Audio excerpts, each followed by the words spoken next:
Howdy, campers, and welcome back to another episode of your favorite podcast, That Would Be Rad. We are a podcast that majors in 80s and 90s nostalgia, comic culture, all things paranormal, and minors in retro video games, tabletop RPGs, pre-internet mysteries, and raising our kids to be half as cool as we were back in the 80s. We are your camp counselors, Woody Brown and Tyler Bence. What's up, brother? Hey, pal. How we doing? Well, I mean, it's that weird time of year, you know, I kind of think about actual summer camp, and it's like, you know, you're in that last sort of couple of days of camp, in this case, the last week of Camp Rad Strangeness, and I'm feeling the same way I did back in the day. You've had a good time. Yeah. But, you know, in a way, you're ready for, you know, to get home and in this case, maybe talk about a little something different. Well, yeah, and it's that sort of contrasting, like, feeling of like, oh, man, I can't wait to get home to, like, see my family, but then there's a little sadness also in there, you know? Yeah, if you're like me, you know, met this camp counselor girl that was, you know, a solid 5 to 6 years older, but you really believed that she was ready to marry you right then. Oh, absolutely. And you're just going to think about her all the time, and oh man. Yeah, this one's for you, Jill from Rock Eagle. Yes. Oh, Rock Eagle, man. Before we get started today and kind of wrapping this topic up, I did want to take a quick moment to say thank you to our title sponsor, Magic Mind. You know, throughout this series, we've kind of, I would say, innovatively, sort of seamlessly inserted our mention of them into our show. But I truly, truly wanted to kind of just get out of the gate started with thanking them for being our title sponsor, believing throughout this whole series, believing in us, but most of all, kind of introducing us to Magic Mind. Yeah. We kind of joke about it week after week, but truly being a father, a podcast host, diving into these audio productions that we do, and then also just our professional lives can really feel like we've just got a million plates spinning at once. Oh, yeah. And I know that like our listeners who are around our same age demographic, I'm sure in some way you guys and gals feel the exact same way. I remember one time I was kind of staying up late to finish up the audio before sending it over to Tyler to master. And, you know, you're waking up early the next day to go to work and you're just exhausted. And, you know, like when you don't get much sleep, you feel like the world looks like the Matrix. The worst. It's like everything's like green, you know? Oh, yeah. You're trying to like complete your daily tasks. You're trying to, you get that feeling where you're just exhausted. You're running on empty. And when I first tried Magic Minds, I'll be honest, I was skeptical at first, just like I should be. Yeah. But after a few days, I really did start to notice a change. My mind felt clearer. My focus was sharper. I wasn't crashing in the middle of the afternoon. That 2 p.m. crash is just the worst, man. To me, that's probably the biggest thing about it that I like. It's just that consistency, right? Magic Mind became my secret weapon to really be productive, stress-free, and it's that boost of energy and mental performance that I need daily. Acuity. And finally, here's the best part. Those of you that have been listening all along with us, you can try it now too. They've given us this special offer for up to 48% off your first subscription or 20% off of a one-time purchase with the code ThatWouldBeRad, then the number 20 at checkout. All you have to do is go to magicmind.com/thatwouldberad and enter ThatWouldBeRad20 at checkout. We're super incredibly grateful to Magic Mind for sponsoring us this summer.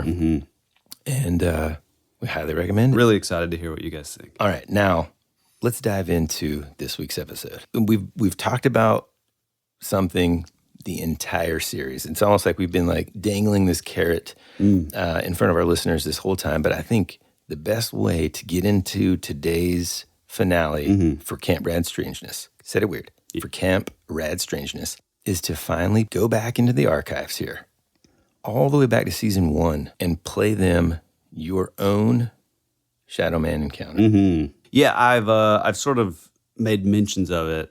I'm pretty prominently like the entire series of this year's Camp Rad Strangeness. Yeah, it was one of those. I mean, definitely the scariest experience that I've ever had in my whole life. And without that, you probably wouldn't have this year's Camp Rad Strangeness. So without further ado, let's get into it.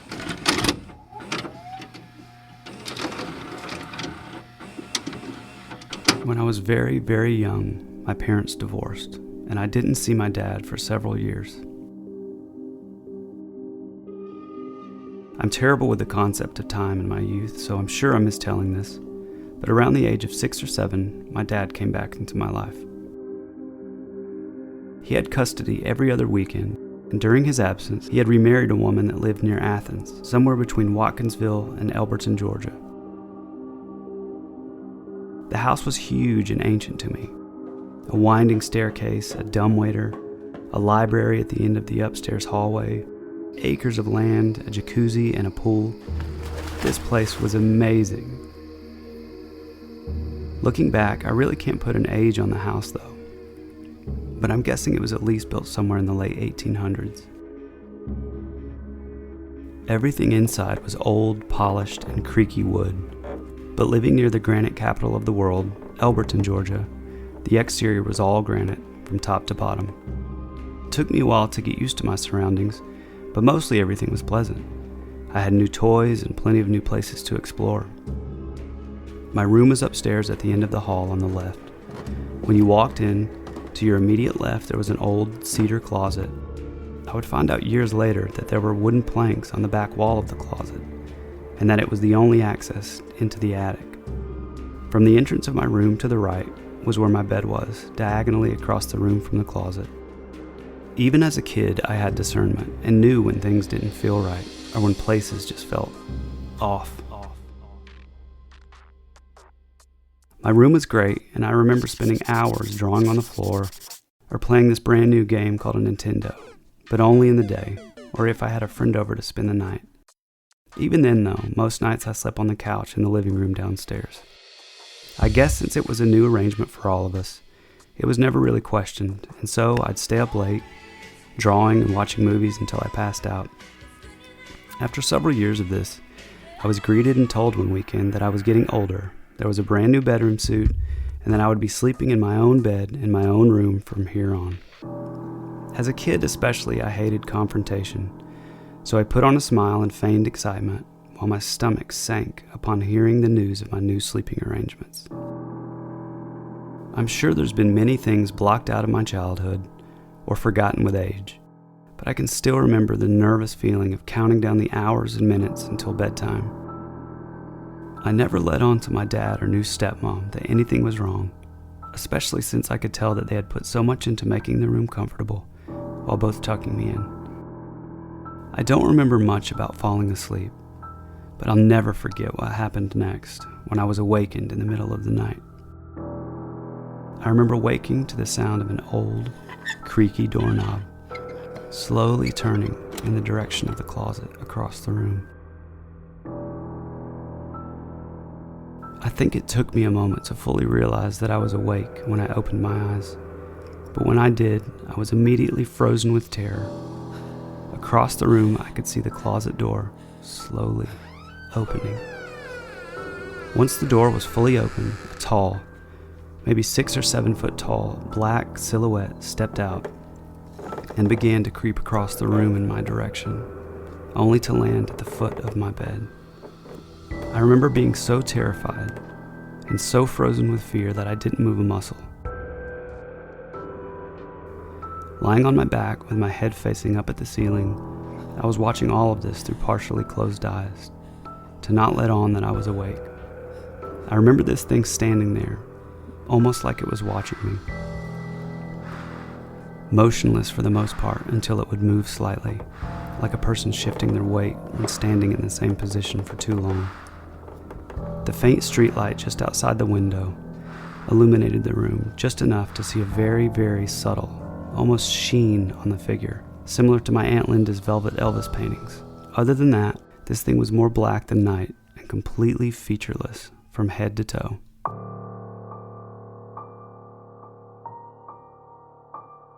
As the time passed on with what seemed like an eternity, I can still remember being drenched with sweat under the covers. I remember the panicked feeling and fear that my childhood asthma would kick up and I would be forced to move because of an asthma attack. I remember praying to God under my breath and making peace because I really didn't believe I would make it till morning. The last thing I remember, as all of these feelings and thoughts crescendoed in my 9 or 10-year-old mind, were tears rolling down my cheeks as I lay there motionless in a completely silent room just before I fell asleep. Still to this day, I question if I passed out from shock or if that thing was somehow able to put me under. As an almost 40-year-old adult now that's been somewhat obsessed with the paranormal, the thought of me just falling asleep or passing out after the incident is an all too common occurrence that actually seems to happen a lot with most of these shadow people or Hatman encounters. After this happened, I figured out ways of getting out of going to my dad's house for a long, long time. It became a huge source of anxiety that I kept to myself for years before telling anyone. And even when I did end up going back to the house, I would always find a way to fall asleep on the couch downstairs. I never had the misfortune of seeing that shadowy figure again, but when I'm alone, or when I wake up for no reason in the middle of the night, while my family is fast asleep, every now and then I could almost swear that I could still hear that old, creaky doorknob turning. And somewhere in the house, the door is opening, and a featureless, ink black shadow is still looking for that little boy from all those years ago.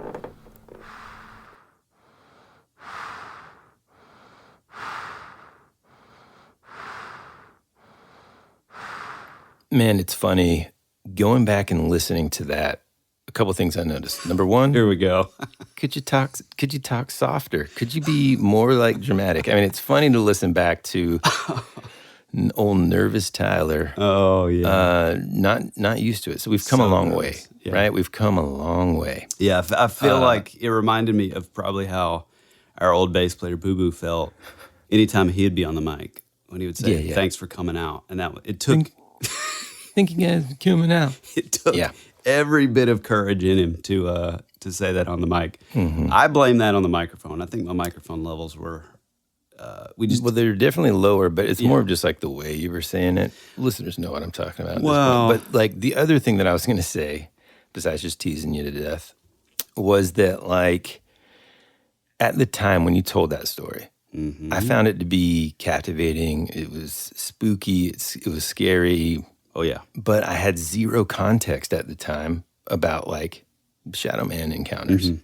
I had no clue really, other than just like, little sprinkles of stuff that you had said before. Yeah. But after like a whole month-long deep dive into the topic, mm-hmm. man, it makes so much more sense now. It's way more scarier to me, and it explains a lot. I mean, I had kind of forgotten certain details, such as like, avoiding your dad's house. Yeah. Even when you would go back, mm-hmm. you would like really try to sleep on the couch instead of the room. Oh, I refused. Yeah. And I think in that episode, I even asked at the time, did you ever tell your dad about it? No. To my knowledge, I mean, my dad and I have had a bit of a tumultuous relationship, therefore not a lot of communication, but I cannot remember ever really like getting into it. Yeah, it's like, whenever he says, "Hey, I'm going to go out for a pack of cigarettes," and then he doesn't ever come back, the first thing that you say to him when you see him finally isn't like, "Hey, Dad, there's a shadow man in your room, and I don't want to sleep there anymore." Right. Yeah. Right? I mean, one of the things that you really kind of emphasized in the story was that you really felt, you've always been somebody that just really wasn't a big fan of conflict in general. Mm-hmm. You kind of would sometimes awkwardly, or, I don't want to say not awkwardly, it's hard to explain, like sort of try to turn the tide of a situation sometimes if it started to get into that conflict zone with it worked every time. A joke or, whatever. Yeah. Anyway, you really emphasized the fact that you felt bad, and they had sort of done all of this to, get your room prepared, being, mm-hmm. A product of a divorced family, and then sort of navigating through that sort of awkward time when you're, hey, this is a stepmom and this is a new house, this is a new place. I thought it was, it's a nice element to the whole thing that you felt bad for them to the point where you just didn't really want to be like, I'm scared to sleep up there, Yeah. But also, Dad, did you ever get the cigarettes? Yeah, I have this weird, like, sort of guilt complex. I always have. I've talked about this before. I don't know if we've talked about it on the show, but yeah, I'm always like, and I'm sure it's linked to being a product of divorce and all that, but I'm always like sort of putting other people's, possible feelings ahead of my own, in the sense of like I'll like go through stuff or deal with stuff when I don't want to at all, but I know that it's like gonna make somebody else kind of happy. So yeah, it definitely ties into that whole kind of thing. And it is weird. I mean, it's weird too, because I still think of that. You know how, I mean, for me, and probably you, because we've talked about this, but whenever maybe you're home alone, maybe your family's like out of town, if you're married and you have a family and stuff, your family's out of town, it's real late at night, you hear like a noise in the basement or you hear something, your mind will go to like the thing that is like the most scary. So for the longest time, it was, still is like the Harlequin stuff, which we've talked about.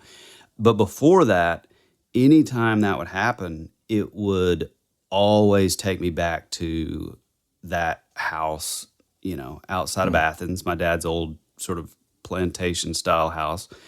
And what's weird is like my mind wouldn't go immediately to the shadow person at the foot of the bed. It would go to the sort of immediacy of being woken up by the turning of the old metal door handle, and then seeing like the closet door slowly open.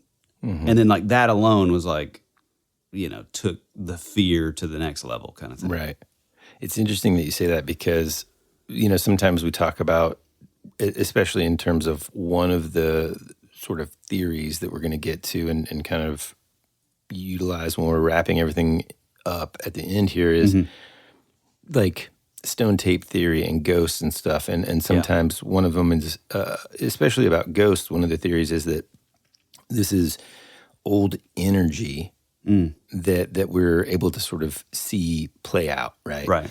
And just when you were saying that, it just makes me think, so much of fear and memories and stuff is really this like sort of emotion energy, And we talk about, I think you talked about last week or just one of these weeks, we'll say, well, you talked about this summer, is that like some of these creatures potentially sort of feed off of that. And if you think about it, like for things like the stone tape theory, right? Yeah. There's this like energy that has sort of superimposed itself. It's like imprinted. Yeah, imprinting on top of our reality. And listening to you kind of talk about what scared you the most, it's really just like, it's not really even the thought of that guy, it's the emotion that you felt during that time. Yeah. And so it kind of like comes around a big circle of potentially these beings or entities or whatever, if they do feed off of fear, how powerful like emotions can be in terms of energy. You know what I mean? Yeah, and it's weird. And I think I brought this up on the Hat Man episode, but it is one of those things that like, I don't know, that I find so curious about this topic, especially when looking at sort of the generalized sort of view of like shadow people versus like the Hat Man, where I think there is like a fear component, but it's weird to me that like with the Hat Man especially, I think the fear component is like 100% in some way a factor there, because it's a lot more sort of scary. It seems like behaviorally there's just like little things that they'll do that are kind of intentionally there to invoke fear. Whereas just like a shadow person encounter like mine, while again being like the scariest thing I've ever encountered, it didn't necessarily do anything that was like on its face, like trying to invoke like fear. Like, yes, it was terrifying, but it kind of had that like observer effect, like we talked about. Just because it's observing doesn't mean that its intentions are to scare you. Yeah. And that's something that like I found really interesting talking about all these different cases. You know, you've got some that really seemingly are trying to invoke fear or at least hold you down so that they can whatever, do something. Whatever. Either feed off of your fear or, I don't know, read your mind, whatever. Whatever. Yeah. But then there are these more observer type scenarios where, it's not their fault that it scares you to death. Yeah. But even though that does happen, that's almost like the byproduct of just, hey man, waking up and somebody standing over you, Yeah. It's super interesting. And speaking of like a bunch of different types of encounters, we are super fortunate here at That Would Be Rad to have the best, most amazing listeners of all time. And several of our listeners have sent in some really intriguing stories. So I think we should take a quick break. And when we get back, let's dive into some of these stories. After these messages, we'll be right back.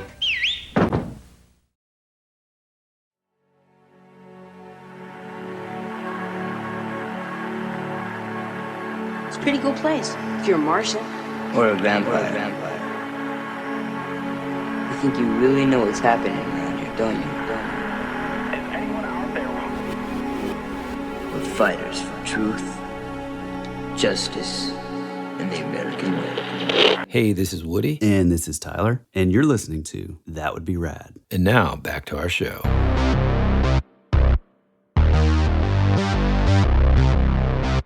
All right, this first one comes from a listener named Lauren, who's in England. Now, not only do we have to say thank you so much for sending us this story, but we also have to say thank you here on the podcast. I know we did over in the Patreon, but Lauren's the one that turned us on to one of our favorite shows from.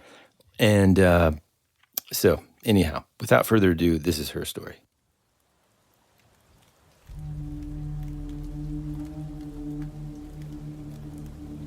So this is an account of an experience my mom had back in the mid-'70s when she was around 15. Her and my dad had met whilst they were in high school and shared the same group of friends. He would always walk her home in time for her curfew, but for some reason on this night, he didn't. And so she had to walk herself home.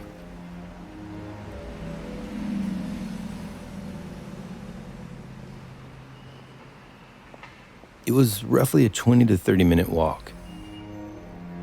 It consisted of walking through small urban East London streets, but at one point, she had to cut through a piece of wasteland. There were a lot of little pieces of waste ground in East London back then, left over from the Blitz and during World War II, that had once been house or building, and once the rubble had been cleared, nature sort of claimed them and they became overgrown with high grass and shrubs and wildflowers. That just made the story 10 times as cool. Yeah, I mean, I can visualize it perfectly. Yeah. Okay. So as she was in danger of being late, she decided to cut across one of these areas of wasteland, as it was a more direct route. It was around 10 in the evening and was pretty dark. The area was almost raised as you walk up a small hill onto a almost plateau of grassland on top. As she walked across the grassland, she noticed a dark shape. It was in some of the long grass just a little in front of her. As she approached, the shape slowly stood up. She said it was as if it was almost crouching with its arms in front of its feet and slowly stretched up, unfolding in a slow, fluid motion to a standing position. She said it was absolute black, a full, solid black silhouette of a figure, extremely tall and slender. She said it was considerably taller than her, and she's 5'7". She said it had no break in its outline at all, that would indicate clothing. And although she said she couldn't see any facial features when it turned its head just to face her, she could see that it had eyes and was staring at her, and she was almost transfixed on the spot with fear. It made no sound at all as it stood up in the grass. And she said it was almost like all the sound stopped. Even environmental sounds.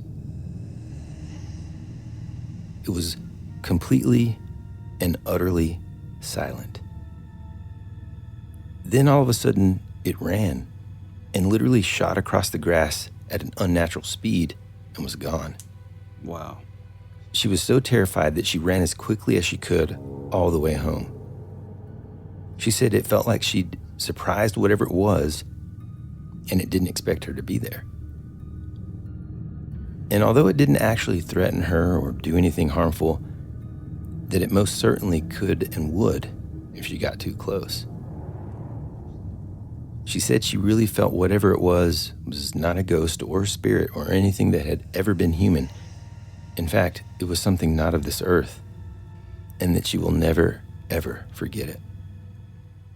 Wow. Man alive. Man, that's so scary. The one thing that I really gleaned from that is that I know why Woody would never, experience anything like that, because his curfew is at... Oh, yeah, way past my bedtime. Well, it's 4:30 p.m., so...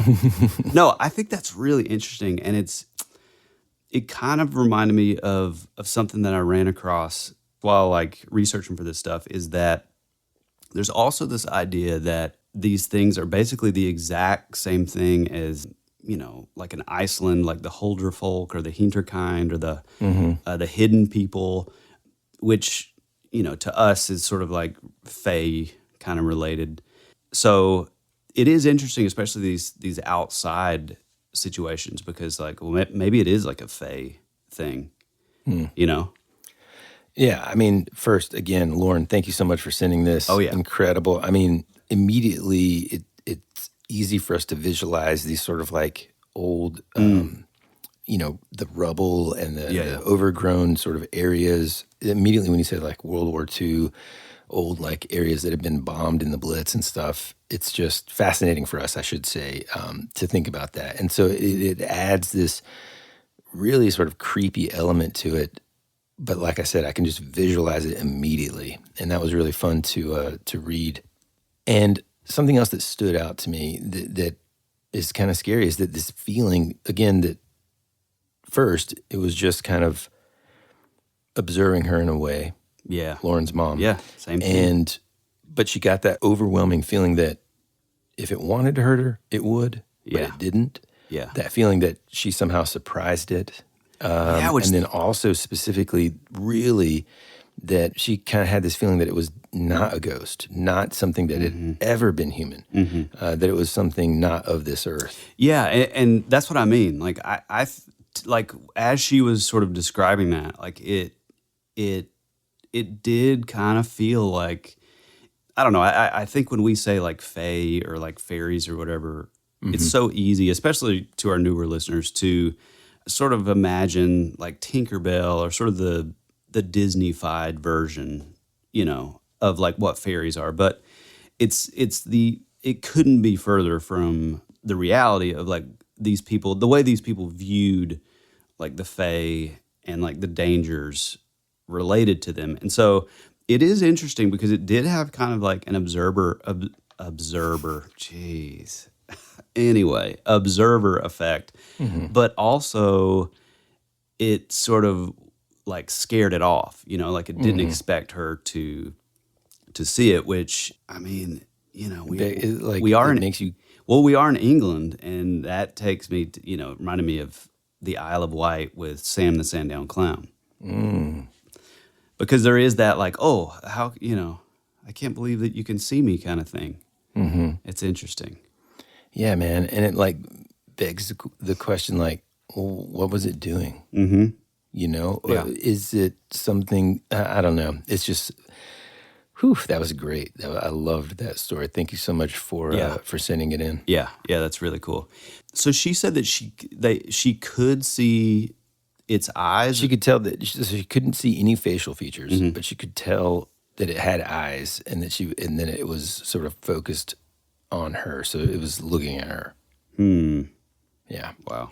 And then like the in terms of sound, the absence of any sort of movement noise when it stood up. And then we've talked about this many times, whether it's, this summer, but also just in terms of Bigfoot encounters and stuff. And heck, I think even last week, when there's this like sort of vacuum of silence that occurs unnaturally. Yes, the Oz effect. Right. Yep. There's something about that that's equally terrifying and also sort of makes you wonder, like, are all these things somehow connected to like nature and things, or do they have power or dominion over it, I should say? Yeah. And to me, that kind of even sort of lends itself to some of the missing 411 accounts and like the Disembodied voices. Yeah, like the David Paulides stuff, Tim Marchenko's book, Disembodied Voices, which is maybe the most referenced book on our show. On the show, yeah, I think so. Yeah.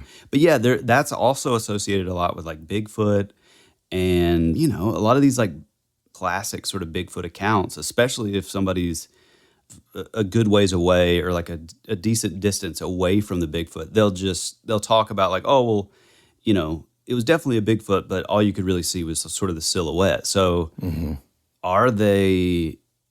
is their mind sort of filling in that, here we go with this word, messes me up every time, that pareidolia? I did it. You did it. Pareidolia. Is their mind kind of sort of filling in those gaps and making it into, oh, well, it was a Bigfoot, when in actuality they're seeing, what you just talked about, which is just sort of this, shadow silhouette walking around the forest. Yeah. And I don't know. And that makes a lot of sense. I know my mind would fill in the blanks, and I would just be like, I'd think everything scary was after me. Let's move on to our next listener story. Yeah, man. All right. This one comes from GB, and he says, "Hey guys, love the show. I'm so glad that you finally discussed the Shadow Man phenomenon. I've been waiting to hear you guys discuss this topic because I've had 2 Shadow Man encounters, and both occurred with my brothers as fellow witnesses." And old GB is a good pal of mine as well, longtime pal over on Instagram. And so you didn't get just one show, you got like 5. So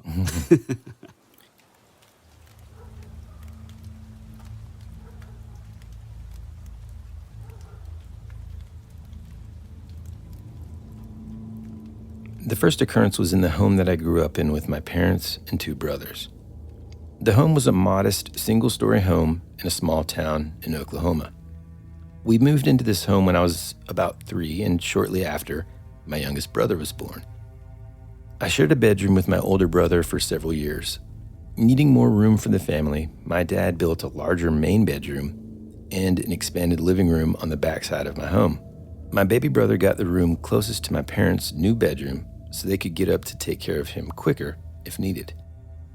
My older brother and I didn't mind because we would often stay up way past our bedtime, playing with our Star Wars toys or telling stories since Mom and Dad were now on the opposite side of the house. One evening, my parents had some friends over for dinner who were visiting from out of town. As the evening got later, my brothers and I were instructed to go up to bed at our bedtime.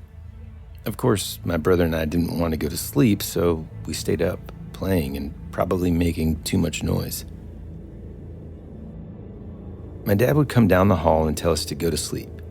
We would pretend to go to sleep, but within a few minutes, we'd start playing again while trying to be quiet so Dad wouldn't always catch us. But of course, he always did because our playing usually got pretty rowdy and we always kept the bedroom door open at that time. This back and forth test of wills happened a few times, and we could tell that Dad was starting to get annoyed with how heavy his steps would stomp down the hall and make the wood subflooring creak. After a final stern warning, we promised we'd go to bed. I remember thinking that it was just unfair that we had to go to bed while my parents got to stay up and have fun with their friends. But soon, I fell asleep. I was awakened by my brothers whispering my name. As my eyes opened and adjusted to the light coming from the hallway, I could see a black outline of a man standing at the door of our bedroom, as if he were just a step inside the room. This was not the silhouette of my father, who had a more compact and huskier frame. That's how I used to explain you, husky. Yeah, no, exactly. This black silhouette was taller, very thin, and very pansy looking, which is what I used to... No, I'm just kidding. Touche. This black silhouette was taller, very thin, and just stood there without moving. The lights from the dining room area filled the hallway behind it, and I could hear my parents and their friends still talking and laughing. So, who was this? I tried to stay as perfectly still as possible, hoping that whoever or whatever this was would think I was asleep. I don't remember seeing anything like eyes. It was just all black. And then it turned left and went down the hallway towards my younger brother's room. My brother whispered, "Did you see that? That wasn't Dad." My brother and I laid quiet for a few seconds, then both of us ran scared into the dining room where my parents and their friends were. Of course, my parents weren't happy and thought we were making it all up just to stay awake. After that, my brother and I made sure to close the door to our bedroom at night. Some time passed, but there was another encounter. While visiting my maternal grandmother, my brothers and I would sometimes play wiffle ball in the yard along the side of her house. There was a tree next to the corner of my grandmother's house, and if you hit the ball past the tree and house, it was a home run. During one game in the middle of the day, a completely black silhouette outline of a tall, thin man stepped out from behind the tree and just stood there. I recognized this figure immediately. Wow. Its posture was exactly like the shadow that had stood at my bedroom door. My brothers and I just stopped playing immediately and looked back at it. I'd guess we were about 25 to 30 yards away from the figure. There was nothing to see as far as any face or clothing. It was just like a black shadow standing in broad daylight. Then it turned and went out of sight behind the corner of the house. Now here's where it gets really strange. Wow. Both of these incidents occurred when I was still at a young age. I'd guess between ages 8 to 10. I grew up in a deeply religious home that reinforced a belief system of right and wrong, good and evil, holy and unholy. And I didn't know what to believe about that dark shadow figure, but whatever it was, it didn't seem to be like the scary demons or ghosts seen on TV and movies. After seeing it in the daylight, I was curious if it was actually some kind of guardian angel or someone looking over me. I traced that feeling to the fact that I never personally knew my dad's father. He passed away when I was very young. I was told that he had lost his fight with the devil, which formed an image in my young mind of my grandfather literally fighting Satan. I know that seems naive and silly, but young kids will take words very literally, and I did. Yeah. One day, we were looking through old family photos. As I flipped through the pages in the photo album, I stopped on a picture of my grandfather. He was relatively tall and very thin. He was standing in the same pose as the dark figure I had seen. Wow. I like to believe this shadow man was just my grandpa, coming to see his young grandsons for a little bit. It may have been brief, but at least I have some way to remember him being in my life. He finishes the story with, "Thank you for reading my story about my experiences, and as always, be rad." Oh, man, that's great. Whew, man, that's a great one. Yeah, that is great. I mean, not to take away from the possibility that it's your grandfather, but when you're talking about like the skinny figure in the doorway, like I'm picturing, do you remember the video? it's one of the scariest videos ever made, but it was like Apex Twin, that Come to Daddy video where that weird being like opens its mouth and like screams. Yikes. Terrifying. But it's like super like lanky and tall, and I was just like, ugh.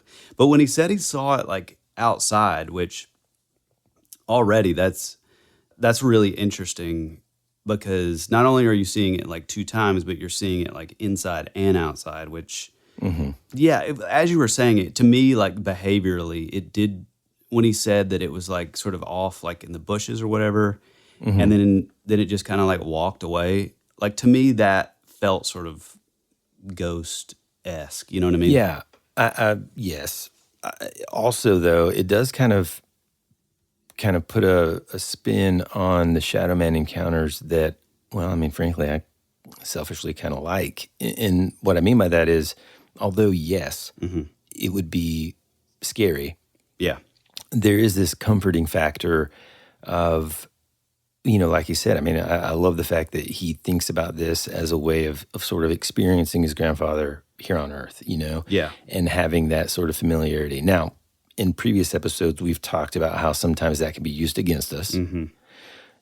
But, like I said, selfishly, I like to think of that as being a possibility for the folks that have come and gone, and the fact that there was that sort of, like, I can only imagine the flood and rush of emotions that must have occurred when he was kind of flipping through that family album. He sees the picture of his grandfather sort of in that exact same pose. Yeah, it's interesting.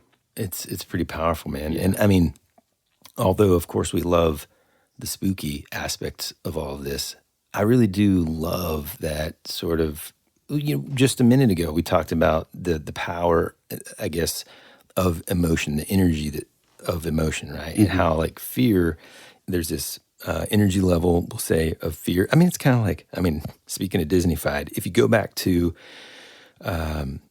Monsters, Inc., the whole premise of that is these monsters scare kids, they store the energy, and they use that to power their city. Well, what they end up finding, spoiler alert, is laughter and happiness is far more powerful than the fear, And so, they kind of shift it. And so in this one, it kind of just reminds me that, I don't know, selfishly, like I said, I like it. You're sticking to it being a good thing?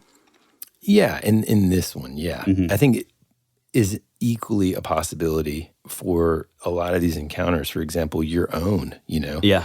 There was so many of these that we've kind of talked about. Different people have sort of said, hey, we've experienced this. We didn't really feel any like malice, but it freaked us out. Yeah. Yeah. And so I think that's the getting scared and having that fearful moment in the middle of the night because someone's there, of course, is just like, that's natural. Oh, yeah.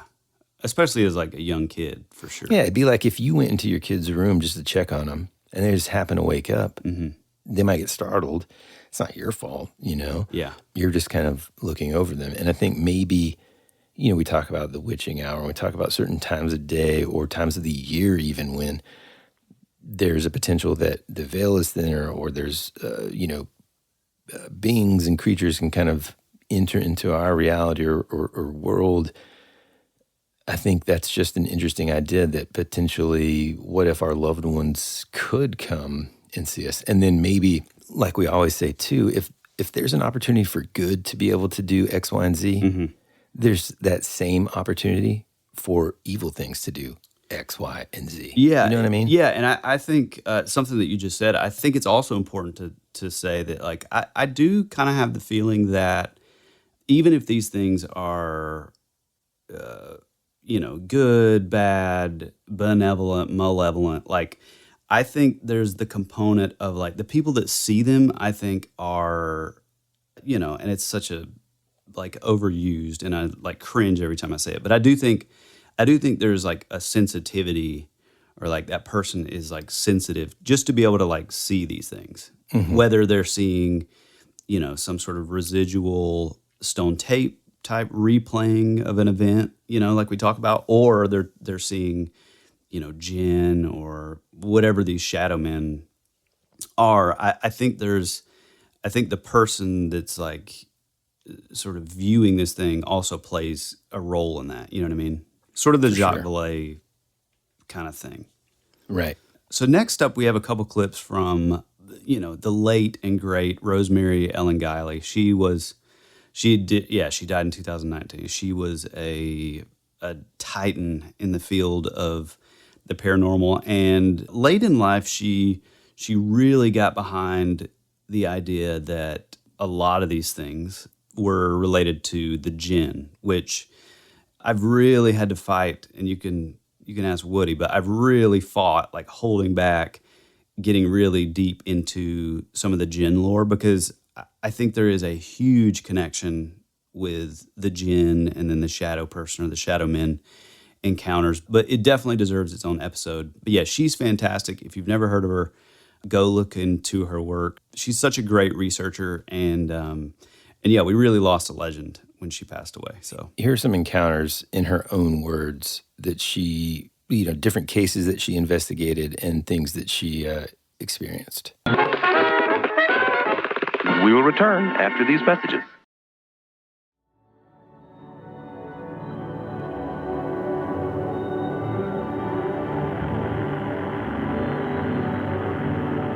There's something out there waiting for us. And it ain't no man.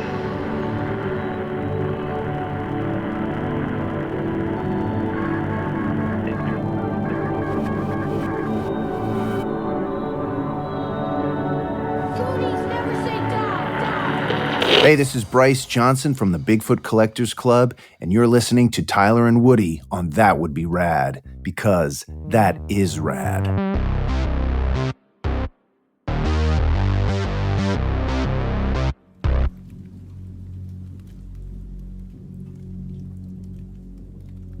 One of the cases that I studied for years, and I do track some cases for years because they involve ongoing phenomena and, unfortunately, attempts at remedies, concerned a husband and wife who moved onto a piece of property that to them was their dream home. It was a country property.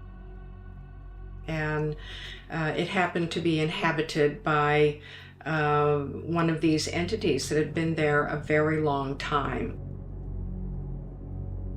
and was not pleased to have people living on the property. All manner of unpleasant phenomena occurred. They had poltergeist phenomena in their homes. Things would go missing. The wife once got herself locked in the basement when no one else was home. A door slammed on her and then mysteriously locked.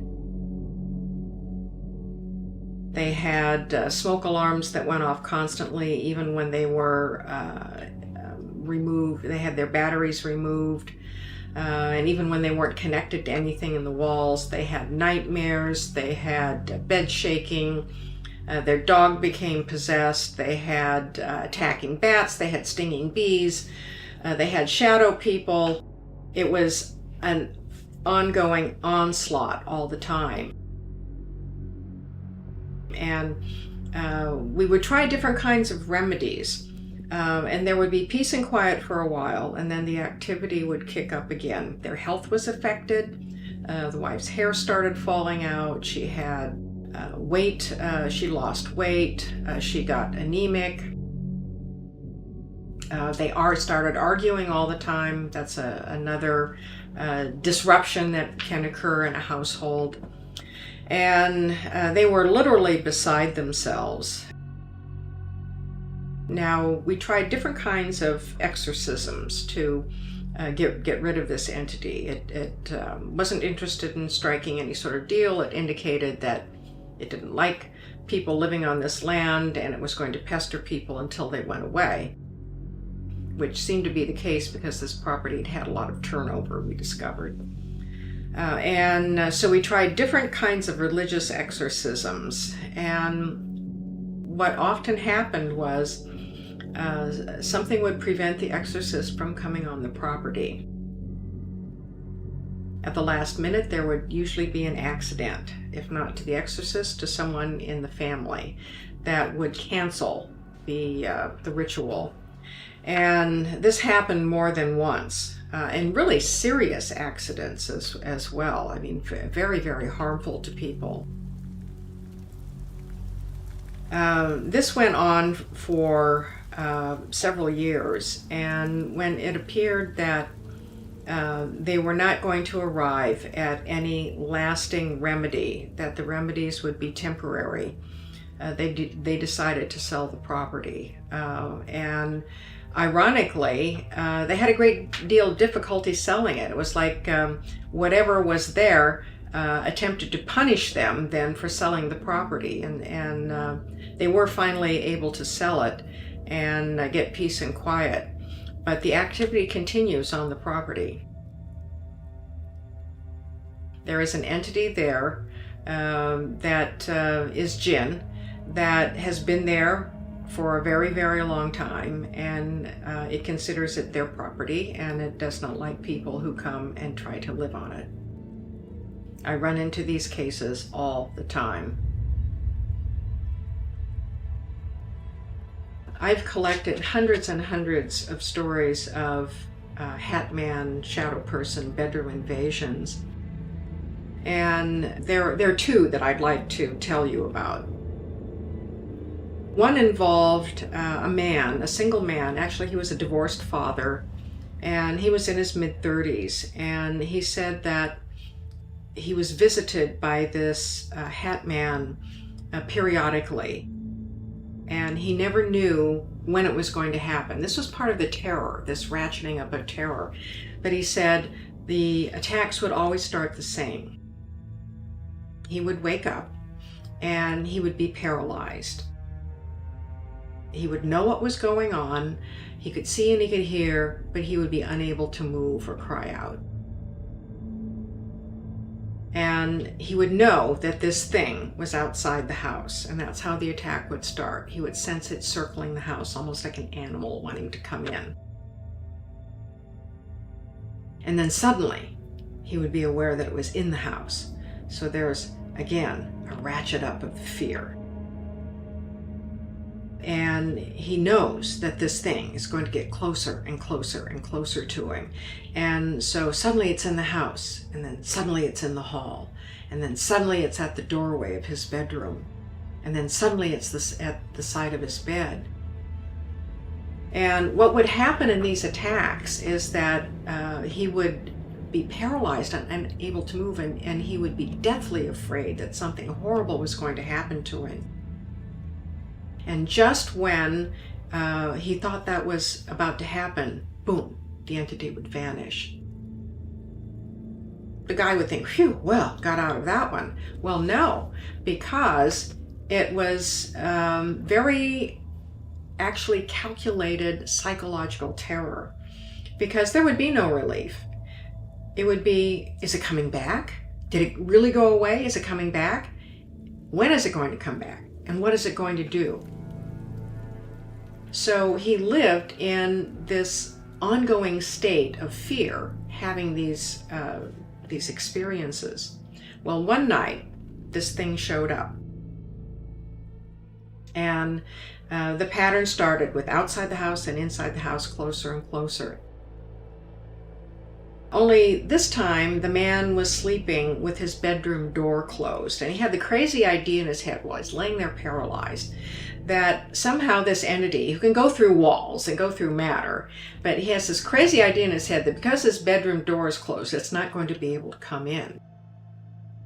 And he thinks, it's not going to be able to come in because my door is closed. And as soon as he has that thought, the hat man thinks back to him telepathically, well, your son's door is open. He knows instantly that this being is making a beeline for where his 8-year-old son is sleeping. He's paralyzed. He can't do anything. He can't get up. He can't call out. All he can do is pray, oh, please, not my son, not my son, not my son.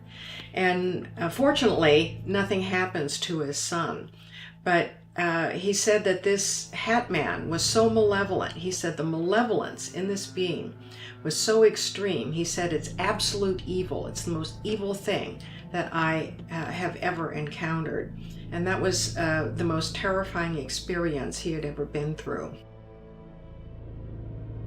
Now, I lost touch with him. I have no idea if he was ever able to break this syndrome or if these sorts of attacks continued and if they started in on his son. There was one other that I found to be very terrifying, just reading about it. And it came from a young man who was a professional wrestler. And he said that one night he wakes up in this state of paralysis, and there's this hat man, this shadow person in his bedroom. And it's generating this hostility, this evil energy, and it comes and jumps on him while he's in bed, and he's able to start wrestling with it. And he said that this being tussled with him, and it had tremendous strength. And he said, I was in the fight for my life. I was never so afraid. This being had physicality, and it was superior in strength to him. And he was a professional wrestler, so he was in the peak of health and strength. And he said at a point where he thought that he was going to be exhausted and have to give up, he was able to throw this being off, and it disappeared. But he said, I've never been so frightened in my entire life. He said, I don't know what it was, why it attacked me, but I really thought I was going to be dead.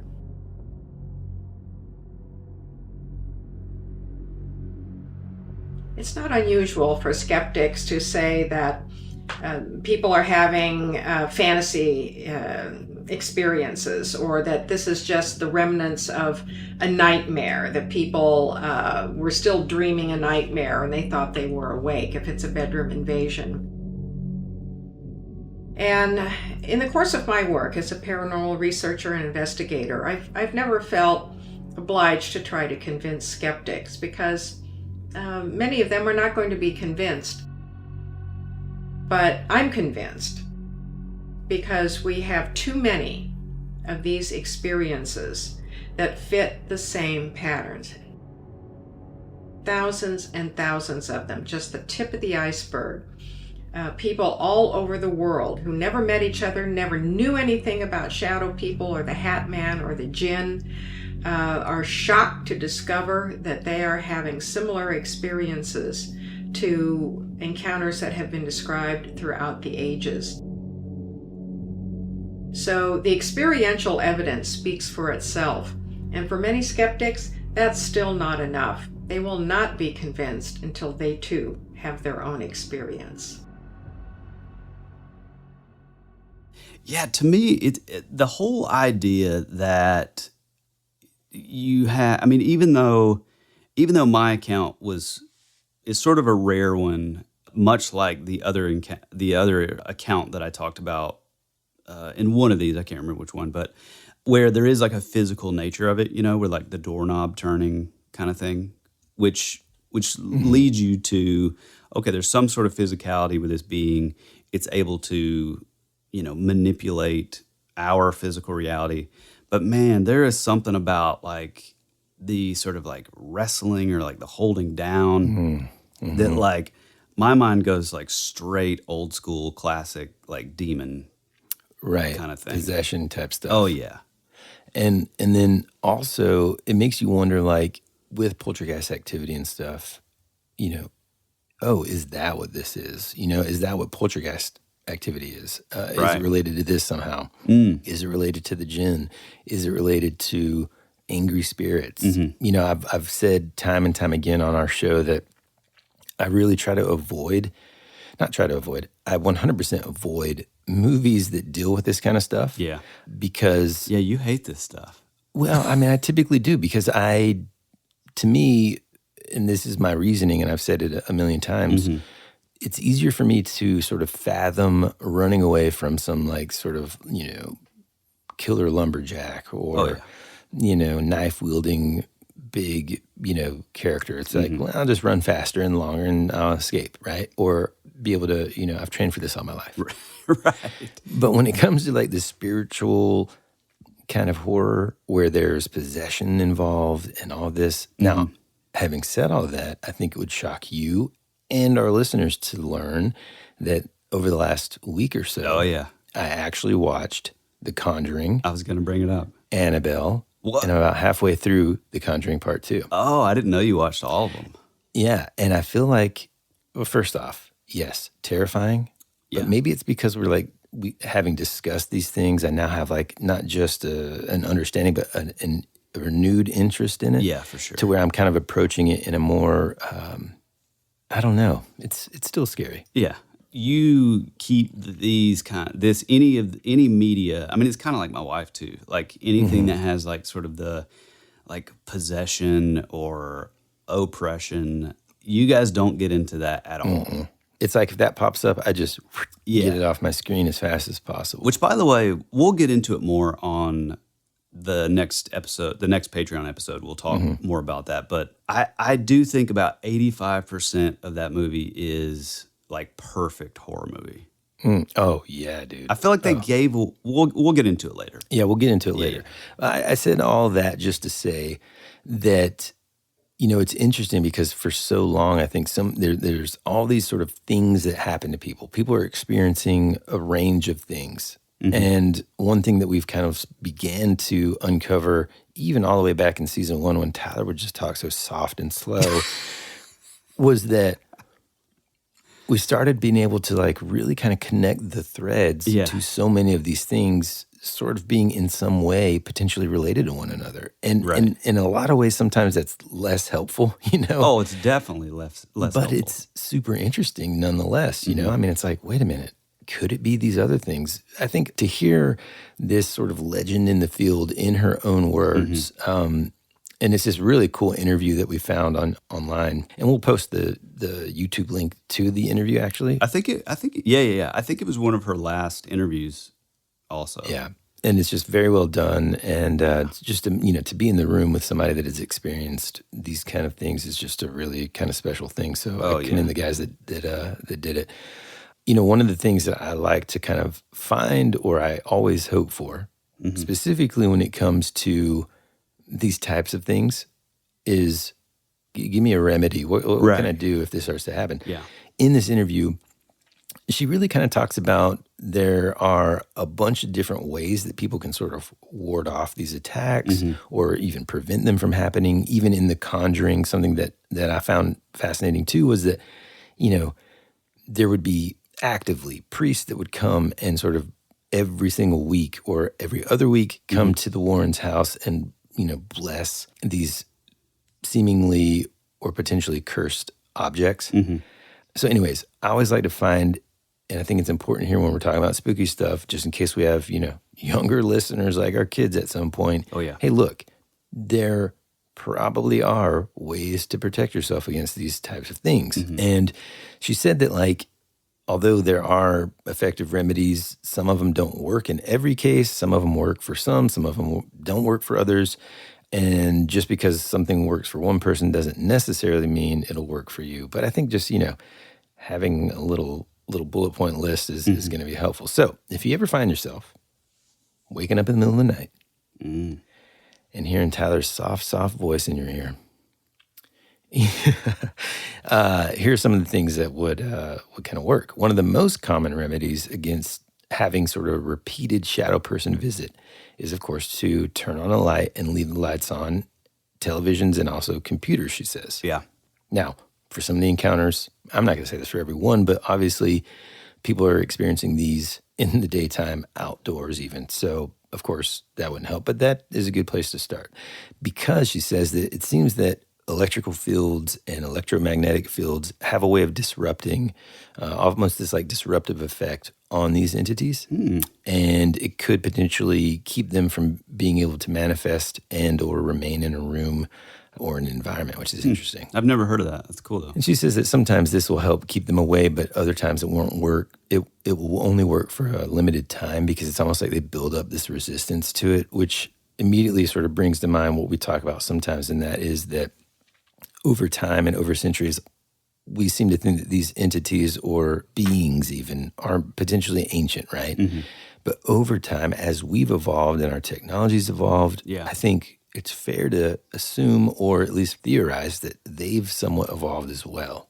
And so maybe they have sort of built up this resistance to what did work in the past might not work now, at least from a non-sort of spiritual armor sort of level. Well, and also that's a good point because, if we're looking at this, with much like what Rosemary Ellen Guiley views like almost all these things as Djinn, the sort of traditional view of Djinn were that they were kind of living alongside us, so if we're sort of advancing, societally and technologically and, whatever, for thousands of years, then they, by proxy would also be sort of, growing and, changing just as much as we are. So like that does kind of make sense. I also like the idea that like if it is like a Djinn type thing, which I know we're kind of leaning into that a lot on this episode, the idea that, like electric fields and stuff are something that is like fairly modern in the grand scheme of things, as far as like looking at, ancient until now, it's only in the last 100 years or so kind of thing. That does make sense to me, like logically why that would be something that would work because it's like a fairly new thing. So they haven't quite quote unquote evolved to be able to sort of counter that. So that's an interesting thing. One of the other things she says works is she said she calls it righteous anger, basically getting really, really mad about being attacked and ordering the entity away. Yeah. This anger sort of sends out this sort of wave of energy for it to not violate the boundaries of that person. So it can potentially repel the entities. The next thing she says, of course, is many people have found that religious remedies can be very successful as well. They may call upon religious figures such as Christianity, calling upon, Jesus or Mary or the saints, even calling upon God, reciting certain prayers like the Lord's Prayer. We talked several weeks ago about, this African tribe that literally carries around a scroll of scripture that they believe repels these things from coming to visit them at night. Obviously, there's the sort of like, get thee behind me, Satan, or I command you to leave in the name of God and Jesus Christ and that kind of stuff. Which by the way, that is like, I've heard a ton about, this is my belief personally, there's story after story of like, just saying in the name of Jesus, get out of here, go away or whatever.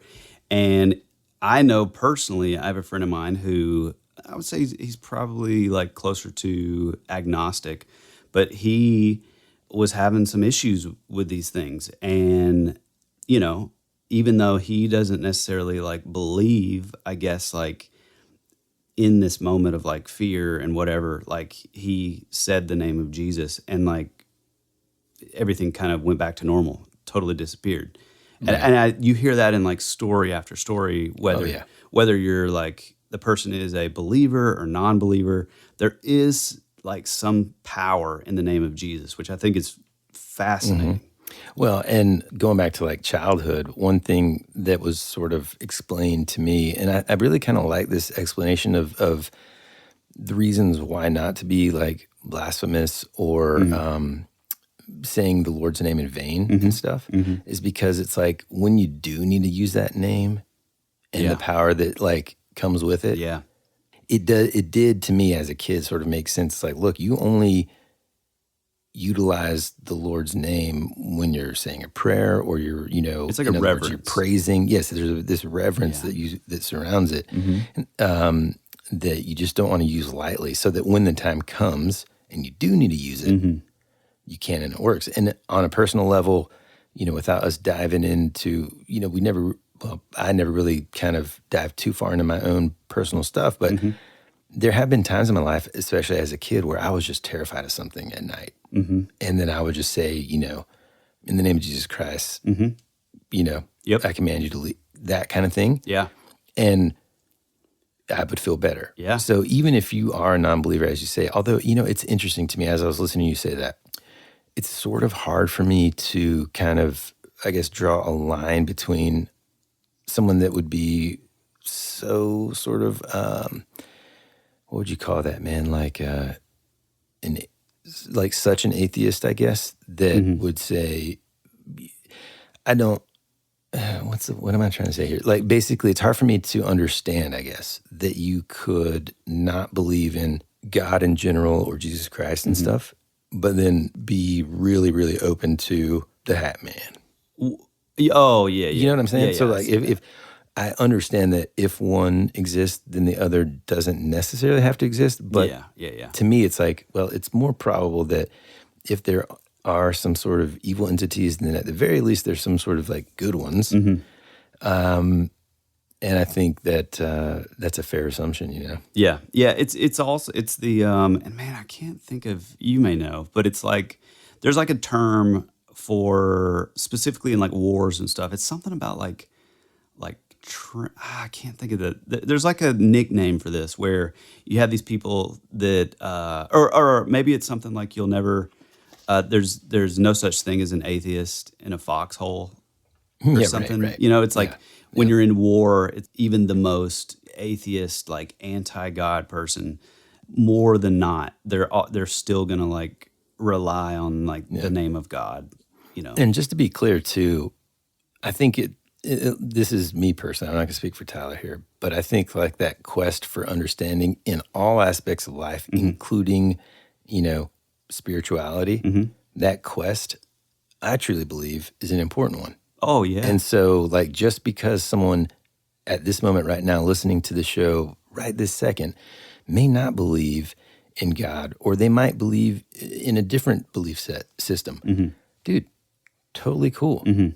That's what life is all about. It's about discovering and becoming, you know, in my opinion, trying to become the best version of yourself. And then in that, exploring and I guess pursuing, you know, if you're a Christian, walking, you know, along that path that Jesus Christ gave us an example for, you know. Yeah. And so, like, I think sometimes people can get offended because if you are an atheist, you can assume that we might be talking down to you or something. Or if you are a Christian and we're talking about some of these things, you might think like, man, these guys are out there, you know.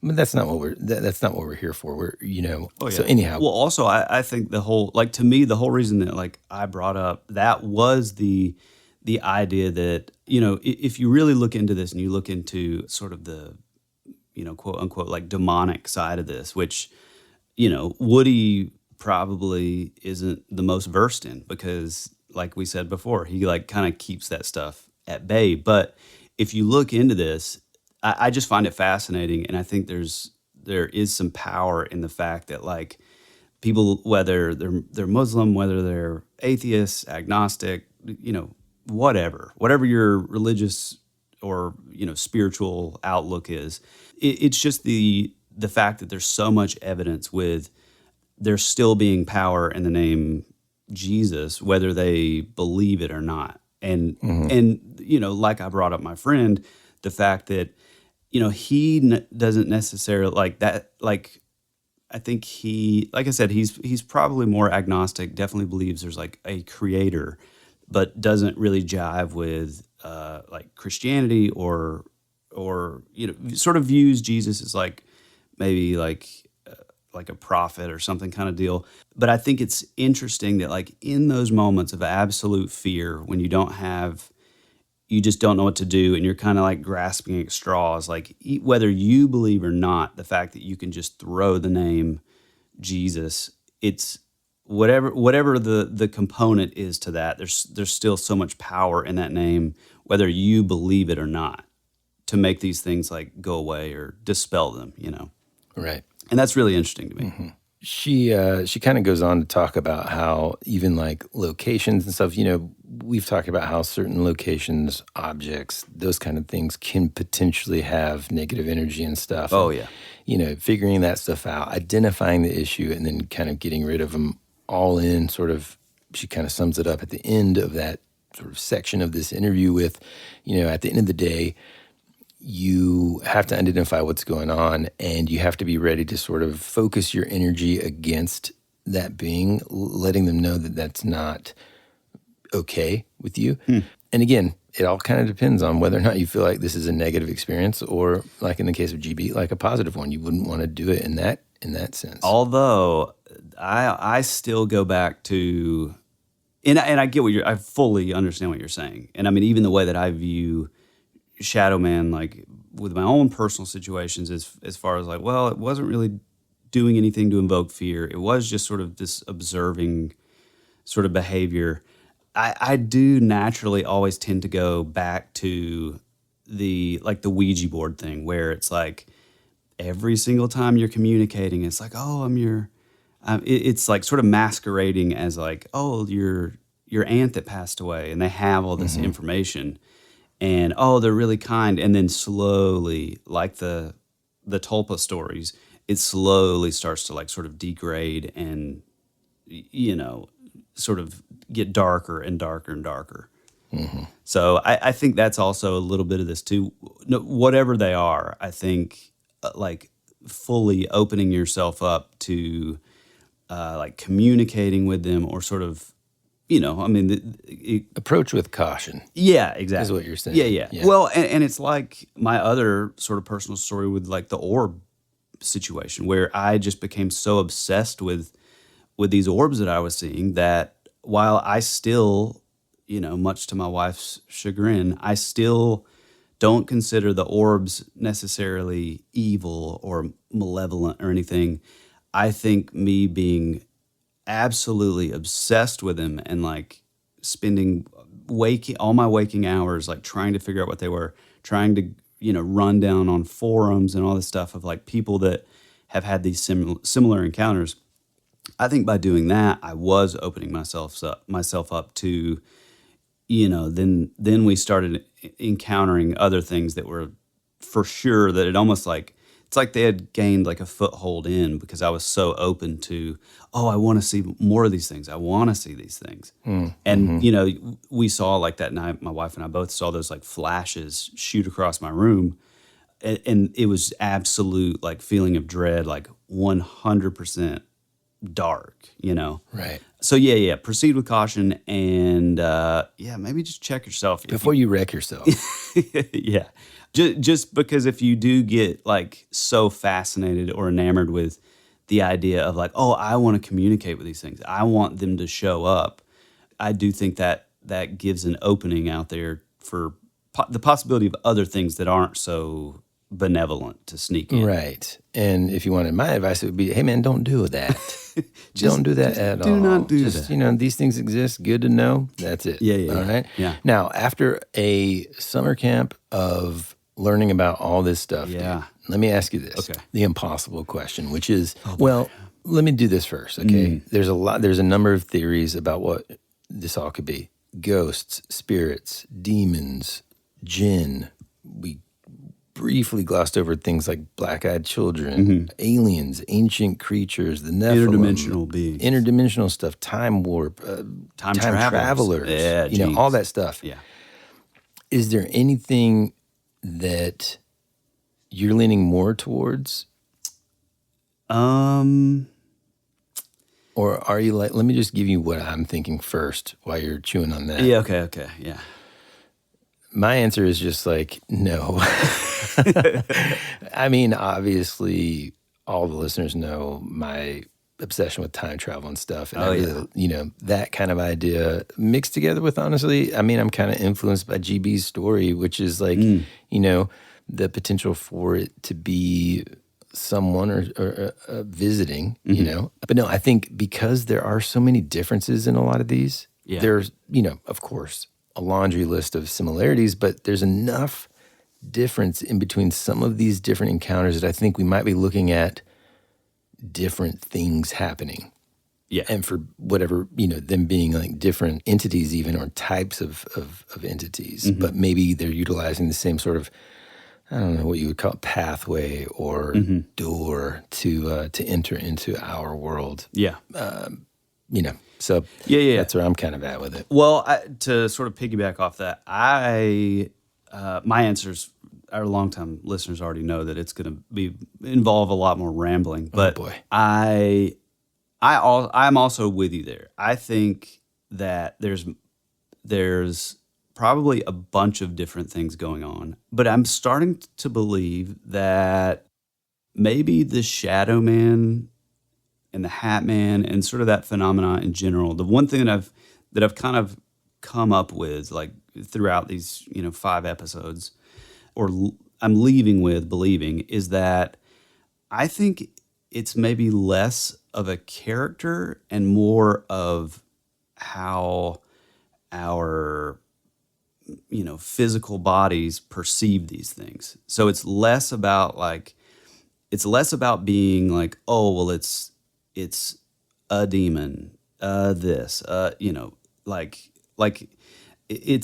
it's more of like this thing that's existing with all these other different things, maybe in another dimension, in another like sort of fold of reality, as they would say. And I think the Shadow Man is more of a like condition of how we view these things.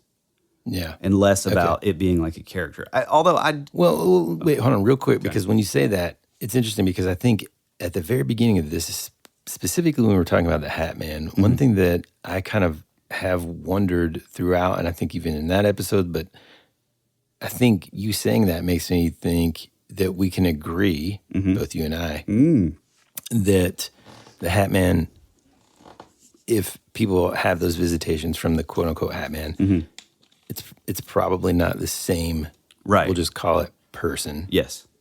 Okay. Oh yeah. Like how people say like it's similar. It's similar like structurally in terms of how it looks, but it's not the same dude. Yeah. It's like how people that are like really new to the paranormal think that like there's just one Bigfoot.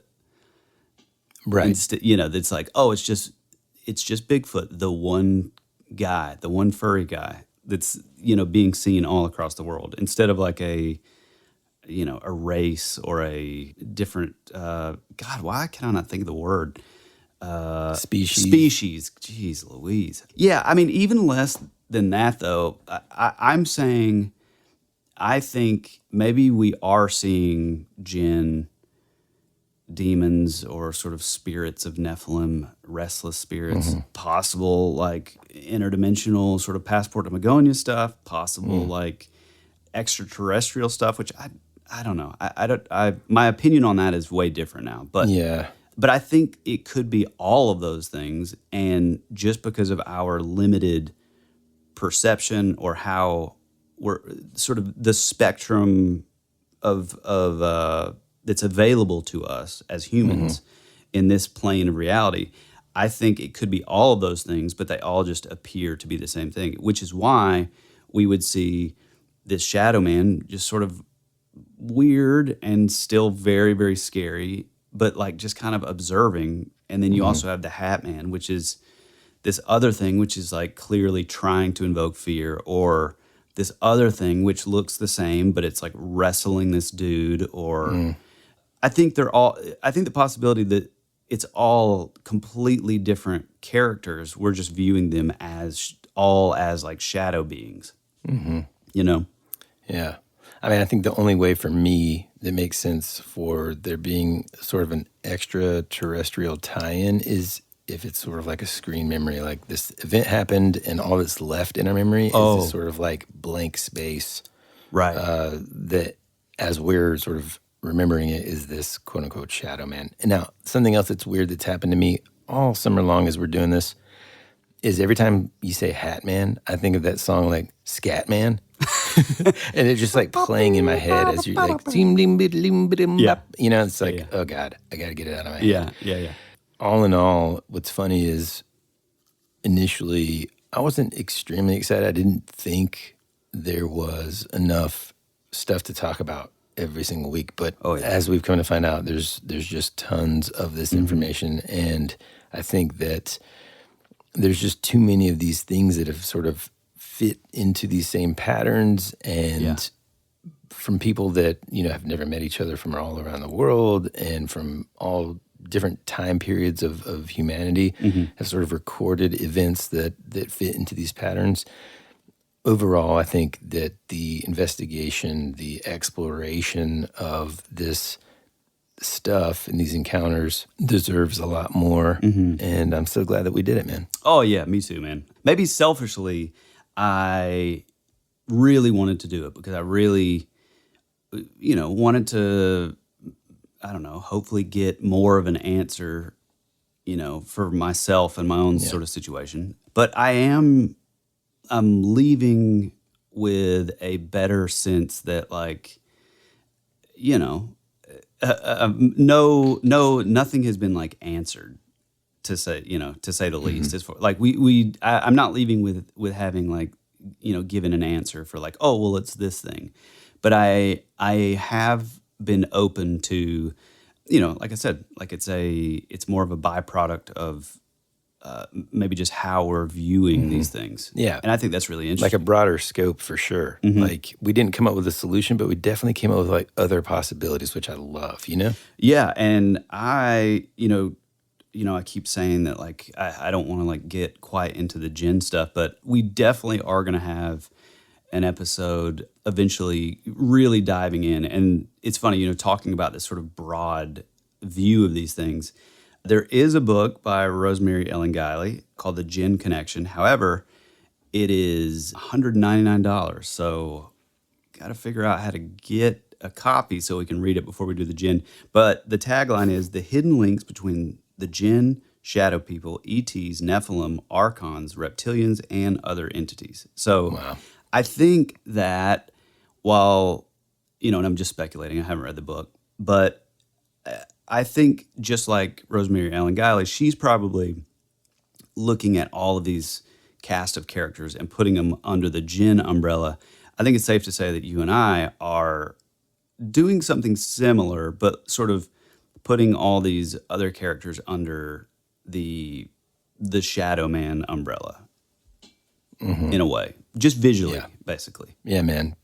So thank you again to Magic Mind for sponsoring this summer's Camp Rad Strangeness. And thank you to our listeners who sent in their stories. And thank you to you listeners for listening to our series, man. Absolutely. And if you would like to hang out with us, drop us a comment, head on over to our Instagram. If you have your own story, shoot us a DM. If it's more long form, head on over to thatwouldberadpod@gmail.com. Much like you've heard today, like some of our listeners have sent in their own stuff. We love that stuff, so feel free to do that. If you would like to tell your story in your own words, to also possibly be featured on a future episode, head on over to thatwouldberadpodcast.com, where you can leave your own voice memo, and we'll put some sound design to it and make it cool. If you'd like to support the show, give us a 5-star review. Tell that one friend about the show. And if you would like to do it, on a financial level, head on over to our Patreon, The Rabbit Trail, where there's more content, more episodes, a little looser, a little goosier, recorded a little later at night. So we're just kind of chilling. Yeah, we'd love to see you over there. It means so much to us, all of you guys that have already signed up for our Patreon. I mean, we really just couldn't do it without you. I've had a great time for this year's Camp Rad Strangeness. Me too. I feel like we've learned a lot. I feel like we've just got a lot of hypothesizing, and but I'm also looking forward to getting back into talking about some obscure, like, 80s stuff and some more pop culture stuff. And I've also got a couple sort of high strangeness, weird accounts that Woody doesn't even know about that I'm excited about. With that being said, we officially are concluding this year's Camp Rad Strangeness, Summer of the Shadow Man, and we're glad you joined us. So with that being said, we love you, we appreciate you, and as always, be rad. That's the way it goes.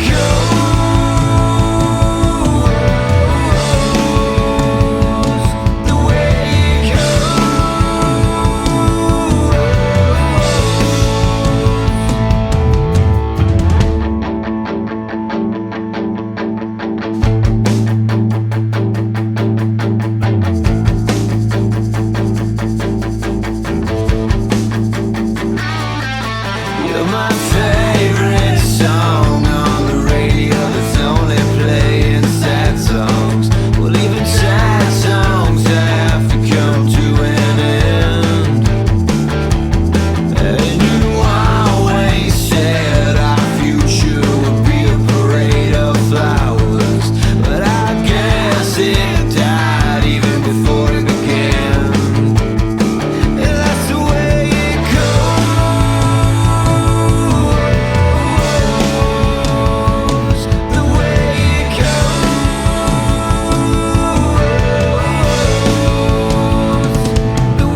Clouds in a time where I just needed some sunshine. You were already dead before you became a ghost.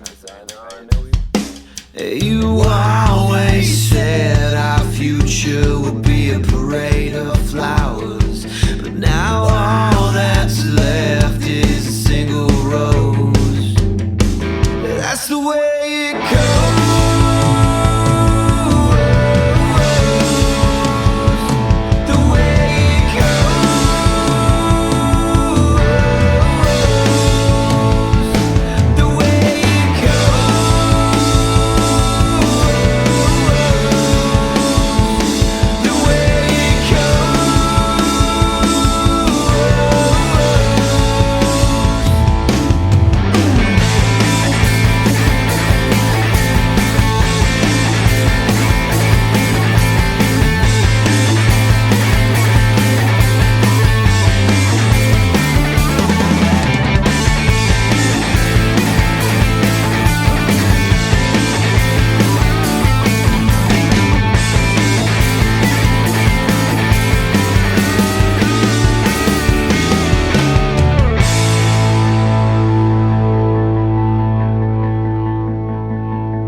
Granted. I am terrifico.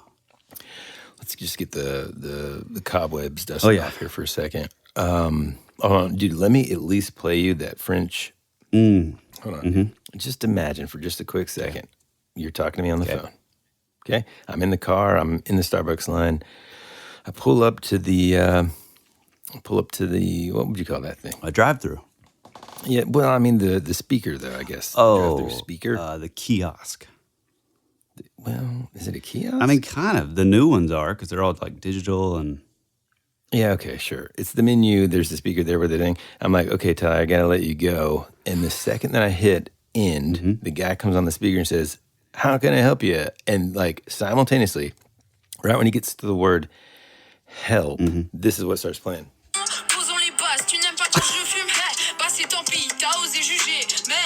And then I'm like, what the? I don't know where that's coming from. Yeah. And then I'm like panicking that I just hit the off button because I was in Ann's car anyway. Yeah. And the guy's like, excuse me? I'm like, sorry, man, I was just practicing. So anyway, that's awesome. Very awkward. Then I proceed to spill coffee all over myself. Yeah, what happened with the... If I could take the tip back that I gave the guy, see, that's how they get you. They make you give the tip first. Yeah. Then they hand you the coffee, and oops, this guy doesn't know how to put a lid on a cup. Yeah, which...